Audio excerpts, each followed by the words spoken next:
stimulus issue got a lot of attention in the second half of last year. And the problem is when you look, and for those of you who looked at the 2 decades of FIFO report I did in 2013, it sort of shows and it's going to be pretty much the same, the relative expenditure on social welfare, meaning people issues, education, health, social welfare, policing, all of those type of issues, is very comparable between South Africa and other emerging markets. And then you look at the outputs, and outputs on that spending, which is in line with emerging markets, the outputs are way below, and in many cases the worst.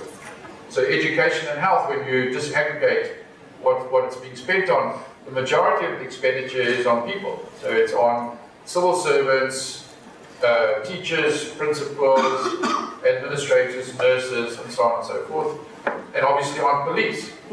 And you look at who controls the police, the nurses, it's COSATU.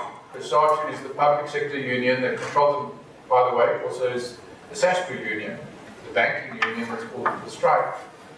And COSATU is one of the president's main allies and was instrumental in getting him elected in December 2017. So this produces a quandary because on the one hand, you have to force the outputs to be much higher quality. How do you do that? You do that by improving the quality of people in these sectors. And you can only do that with the cooperation of the unions. And the unions are not keen to have accountability for their members and to have those people who are failing the system removed. And so you have this kind of circuitous problem.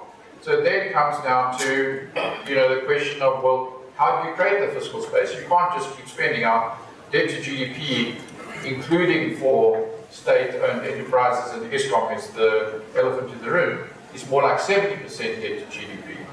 And we all know what happens with debt. It doesn't just rise in a linear fashion. It rises like that because the more interest you have to pay, it just accumulates. So this is the kind of Warren Buffett, accumulation of interest argument, compounding interest. You have it in the debt field as much as you have it in equity. And that can be extremely dangerous and you get into that Greece situation very fast. Fortunately, just on the IMF point for the minute, only about 10% of our debt as a country is in hard currency. That will help us absorb shocks. So it's very low by an international comparison. But the point is, we don't have much room to raise additional debt. So we have to cut where there's wasteful expenditures, or either wasteful or inefficient expenditures. And that means cutting into the public service and forcing the public service to be much more efficient. And that gets into the politics of the country. So it's very, very difficult to imagine a dramatic fiscal stimulus. So let's say 100,000 public servants being laid off to create fiscal space for infrastructure spending.